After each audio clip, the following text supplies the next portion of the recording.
Welcome to the 169th episode of the Reading and Writing Podcast. I'm your host, Jeff Rutherford. Stay tuned for my interview with Walter Mosley. Stay tuned for the interview. The Reading and Writing Podcast is sponsored by the book-loving nerds at Riffle. Riffle is an online book community that connects readers with authors and books that they'll love. Readers use Riffle to find the next book that they want to read. And authors use Riffle to make their books stand out and drive sales. Join the Riffle community today at rifflebooks.com. That's rifflebooks.com. And look for the link in the show notes as well.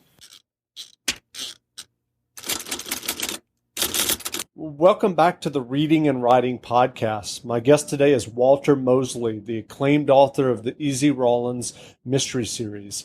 The author of more than 43 critically acclaimed books, Mosley's work includes literary fiction, science fiction, political monographs, mysteries, and a young adult novel. Mosley is also the recipient of the PEN America's Lifetime Achievement Award. Walter, welcome to the podcast. Well, thank you. It's great to be here. Sure. Well, your new novel, Jack Strong, has just been published. If someone listening hasn't heard about Jack Strong yet, how would you describe the novel? Well, it's a modern day Frankenstein story.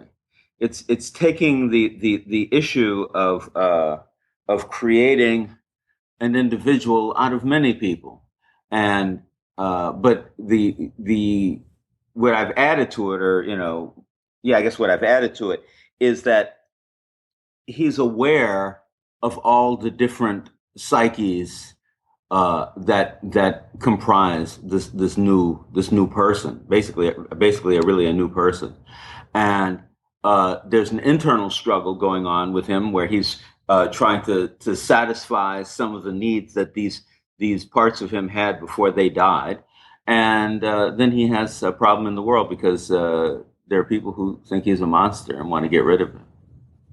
Well, do you remember the original idea or impetus for writing Jack Strong? Absolutely not.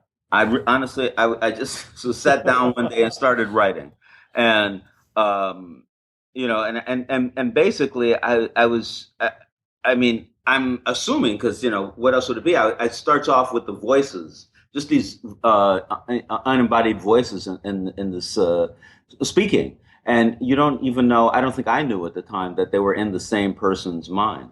And then after those voices were there, the idea or the need for Jack Strong came up. And is that your typical writing process, to sit down and just kind of organically find the story? I don't really have a typical writing process. They're different. I go about different things in different ways. Sometimes I'll think of something like with the Socrates Fort Low story, saying I want to create an African-American philosopher. Where would that come from? Sometimes I come up with a title like, my new book, Debbie Doesn't Do It Anymore. Or, sometimes I'll be writing a mystery. And so there, I know pretty well who I'm going to write about, what I'm going to say, and I even outline. So I have all kinds of different ways of writing. Sure. Well, currently in science fiction and speculative literature, there has been a definite increase in writers from diverse backgrounds, including African Americans, and those writers are exploring themes and characters unique to their experience. However, I'm sure you're aware that when you were growing up, there weren't that many African American science fiction writers, and I'm just curious, were you actually aware of that when you were reading science fiction as a younger person? I didn't pay a lot of attention to it. When I was a kid, I read things for fun, and I thought a lot less about race than I might have later on in life. Especially for science fiction, when people are on different planets and they're different. They're alien races, and there's all kinds of difference. It was easy to imagine myself in the world. I had no idea that Samuel Delany, for instance, was a black man writing. But. That it became important to me later because I understand how important science fiction is for Black writers and other writers of color in America. Because in science fiction, to a great degree, you're imagining either a future or an alternative reality. So there, since the past has already been taken from us, the one thing that we can make sure of is that we exist in the future. Sure, sure. And do you have that sense? Do you feel like there's a broadening in terms of the writers and what they're writing about? Oh, there definitely is. Yes. Hmm. Well, as I mentioned earlier, you've written in a wide variety of genres, and I'm just curious, when you're working on a mystery, are you conscious of thinking, I want to work on a science fiction story next after I finish this? Well, yeah, again, that depends. I Sure. may have, if I've made a deal with somebody that I'm going to write science fiction, definitely I'm thinking about it. Um, I may have an idea of what I'm going to be writing next. Lately, I've kind of, I do all kinds of writing, as you say, in different genres of fiction. But right now I'm also thinking of or trying to write two different television shows, considering a film. I have a play that's going to be here in New York that I want to do a little bit of rewriting of, and I'm working on a musical based on my first published novel, Devil in a Blue Dress. So there's a lot of things that I have to do, and so I'm thinking about them. So, oh yes, as soon as I finish this, I better write that script for Parishioner or whatever, and so yes, very often I know what I'm writing next because I'm doing so many different things. Sure, sure. Well, you just mentioned film, and obviously there was the film version of Devil in a Blue Dress. Are there any plans or discussions of more Easy Rawlins films? Well, I've been talking to a person over at NBC about trying to do an Easy Rawlins series. It's very difficult though because it's period for one thing, and it's black for another. And I know that there are a lot of people who will say, well, we've kind of gone beyond race or stuff like that. But all you have to do is look at television and see the number of TV shows that have a primary black protagonist, and there's not many. I think two or three. Sure. Um, so out of like 1,000 shows. So there's been a lot of difficulty with it, but we'll see. I mean, I keep on trying. Luckily, I think that books are more important than film. So I'm always pleased that I can get the books published. There's a new Easy Rawlins, for instance, coming out in about I think in September, called Rose Gold, and I'm very happy about that. Sure. I actually had a question about that. I'm curious. Can you tell us about Rose Gold, the next Easy Rawlins? Well, Easy is dawdling in the '60s at this point in his career. Uh, this is a very wealthy woman who's either been kidnapped or joined with a radical political group. And the one thing we know about it is that a black man has been blamed for the kidnapping. Easy thinks that guy is innocent, and so he's taken the case to find the woman, but really he's trying to protect the guy who supposedly has kidnapped her. And so that's so you get into that kind of political moment in the '60s. Sure, sure. Well, last year you returned to your Easy Rawlins series with the novel Little Green, and before that, in the novel Blonde Faith, Easy had driven off of a cliff. I'm just curious, were you tired of the Easy series and character in Blonde Faith? I wasn't tired of Easy. I did feel at that time that I didn't have any really new ideas for Easy. I was, kind of rehashing the way he saw the world. And I know in the genre, uh, that's the perfect thing to be doing. Just to present that character again and again because people like that character. But for me as a writer, that wasn't so interesting, so I wanted to stop. But then, 4 or 5 years went by, and I realized, wait a second, there's more stuff I can do here, and there's a different way I can look at it. And so once I thought that, I started writing it again. And what was that kind of different idea or different approach that you felt like kind of opened it up again for you? Well, it's kind of like a passing on the baton in a race that I think the first segment, the first 10, 12 books in the Easy series were stories about my father's world. And I realized at one time that Easy was passing the baton from my father to me. In starting in the late 60s, which becomes my world. So I'm still writing about Easy Rawlins, but Easy Rawlins experiencing a lot of the life that I had experienced rather than the life my father had experienced. Sure, sure. Well, earlier this year, and you mentioned it briefly earlier, your novel "Debbie Doesn't Do It Anymore" was published. It was a sexually explicit novel about Debbie Dare, a black porn queen. Did you find there were any challenges to writing that novel, and did you encounter any difficulties in getting it published? I want to say that I don't think it's a sexually explicit novel. I mean, Okay. there's explicit moments of sex in it, but if you compared it to, for instance, my book Killing Johnny Fry, it's not explicit at all. I mean, Killing Johnny Fry is really a novel of erotica, and even to a lesser degree, diablerie. But Debbie Doesn't Do It Anymore is really the dramatic experience of a woman leaving the porn industry. And seeing what life has to offer. And yes, I did have a challenge. The challenge was it's the first novel I've written from a woman's point of view. And so that I think was, I don't know how much it challenged me, but it did scare me. Like, well, can I do it? Can I not do it? And I feel that I was successful in it. At least no one so far has said that I failed in it. That's great. And I'm curious, given that you're writing from a female point of view, did you have early readers who looked at it to give you feedback? No, it's funny. Like, my feeling about my writing is I need to finish what I wrote first. And once I finish it, and it was, going through the process of, getting published, people read it and I wanted to hear what they had to say. If I made a mistake, if I did something wrong, I was willing to pay for it in public. But that didn't happen. Sure, sure. Well, I know that you've written a book about writing novels. This year you write your novel. Right. What advice do you have for aspiring writers who may be listening who would like to one day have their own novels published? Well, they could read my book to begin with. And, sure. and the thing is, the thing about the book is this. I say the most important things up front. The most important thing is that you write every day.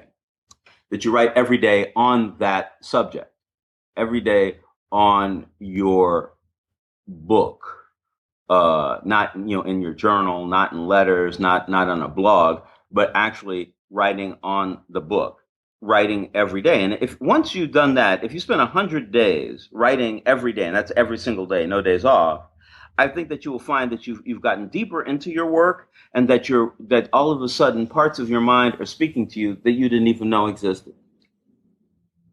And what's that experience when you do have that kind of part of your mind speaking to you?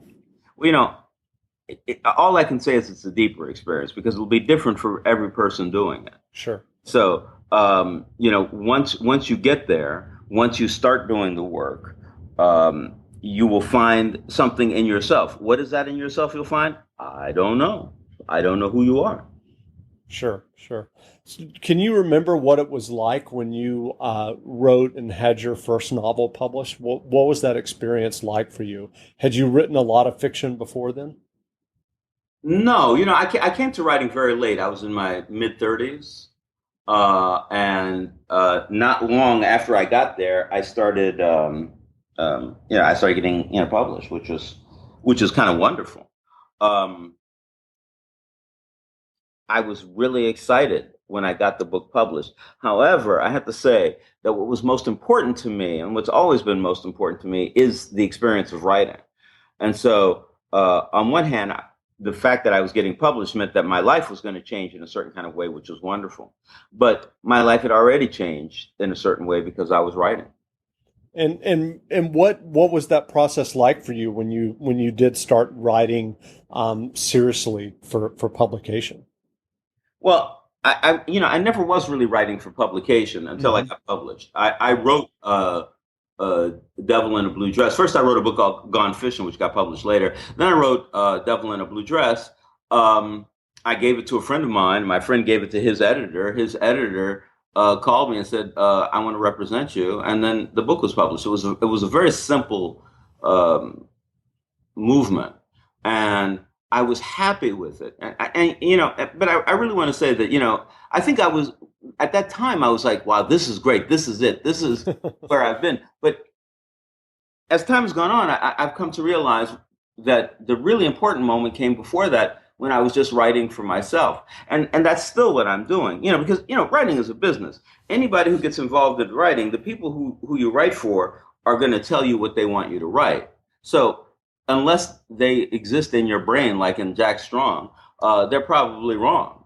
But they'll, if they feel that they're doing well selling your mysteries, they're not going to want you to write a romance, and they're not going to want you to write a literary novel. They're certainly not going to want you to write a political monograph, But the truth is what you have to do is you have to keep on writing for yourself.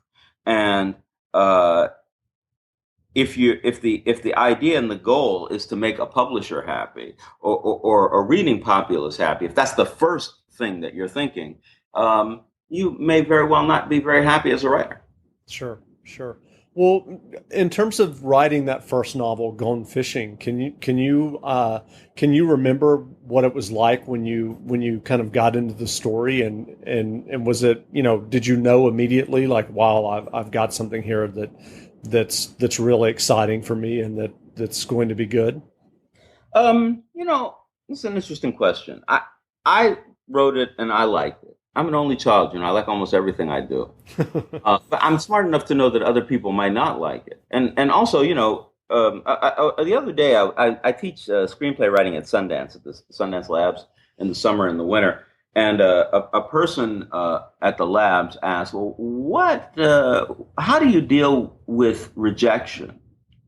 And I think that's a really good question. And I told her, I said, well, as a writer, if 1 out of 100 people buys your book, you're a runaway bestseller. 1 out of 100 people, you sold over 1 million books, 2-3 million books. The other 99 people could hate your writing. So all those other 99, so like if you talk to 100 people, 99 of them reject you, only one accepts you, and that makes you a runaway bestseller. And so the idea of, like people liking or not liking your work, gets put into context in that way of thinking. Sure. So I don't usually worry that much about how many people like my work, because I can be pretty sure most people don't. Right. Yeah.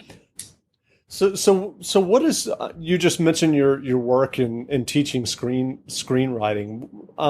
How different is that for you from writing narrative fiction? Well, all kinds of writing are different.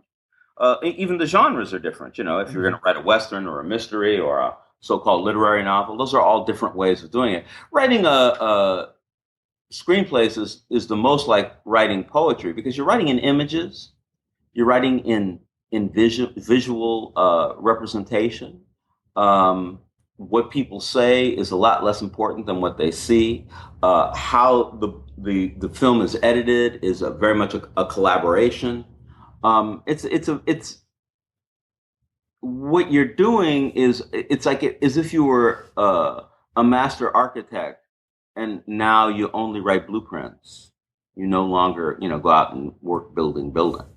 Sure. But those blueprints, those architectural blueprints, are going to stand for an incredibly wonderful building, hopefully. Sure. Have there been situations where you have written a screenplay and then later went back and turned it into a novel? No. I can't imagine. I can't even imagine doing such a thing. Okay. So over the years, what books or writers have inspired you, or that you come back to as inspiration? Well, that's an interesting notion, and I want to, because I have a very complex answer for that, because okay, most writers, when you ask them, who influenced them, they lie. They mention the greatest writers that ever lived. Let's say Shakespeare, Tolstoy, Melville, Toni Morrison. They're gonna name the writers who they want you to think of them on a par with. And that's almost never true. Usually it's Nancy Drew, or Tom Swift. It's Winnie the Pooh. It's those things that you experience earliest. And for writers, when somebody says, when I ask a writer, well, who influences them as a writer? Well, what influences me is the political orientation of America, or my experience of California and Black people moving up from the Deep South. When I think of the literature that most impacted me, it's certainly Marvel Comics with Jack Kirby, who's not even a writer, but he did storytelling through images.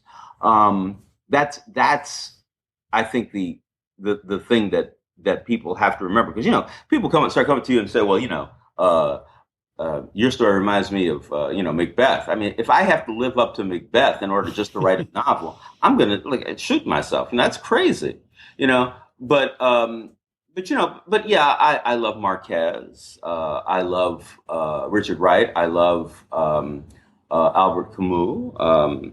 There are writers who have really influenced me, and certainly science fiction writers like Roger Zelazny, Brian Aldiss, who I think are extraordinary and very important writers, and who have shown me what's possible. Sure. Well, are there any recent crime or science fiction novels that you've read and really enjoyed? Well, I don't read crime at all. Okay.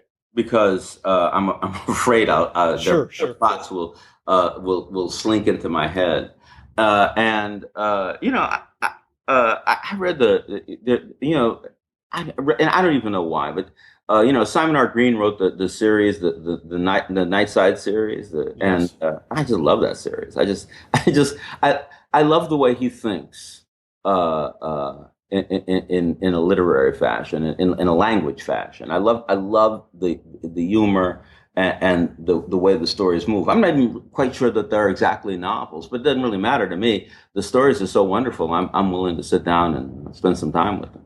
Sure.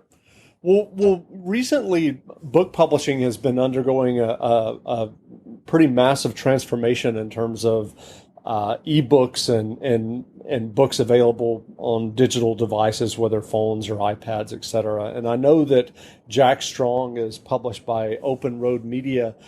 Does that kind of transformation of publishing, do you think about it very much? Does it excite you that it gives you another avenue of getting your work to a reading audience?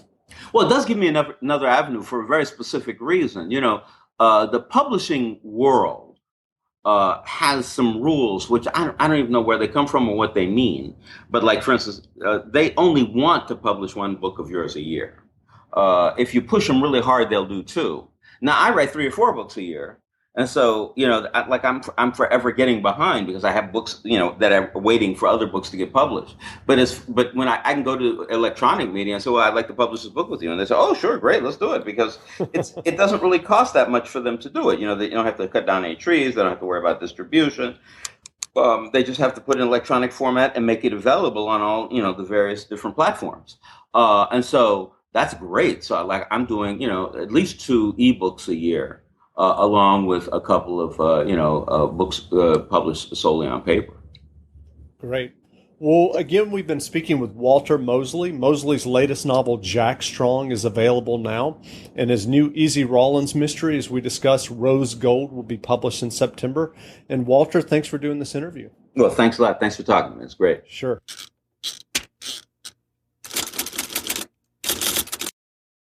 Right now, 1 in 7 people around the world needs a pair of glasses but can't get them. That's why OneSight exists, to help people everywhere get the glasses they need to learn more, earn more, and see a clearer future. How can you support OneSight's mission in communities around the world? All it takes is a simple donation to improve someone's life by giving them clear vision. Donate today at onesight.org. That's ONESIGHT.org. 'Tis the season for those irresistible ginger thins, cozy blankets for cuddling by the fire, and making home warm and welcoming. For one-stop holiday shopping, visit your local IKEA or IKEA-USA.com/holiday.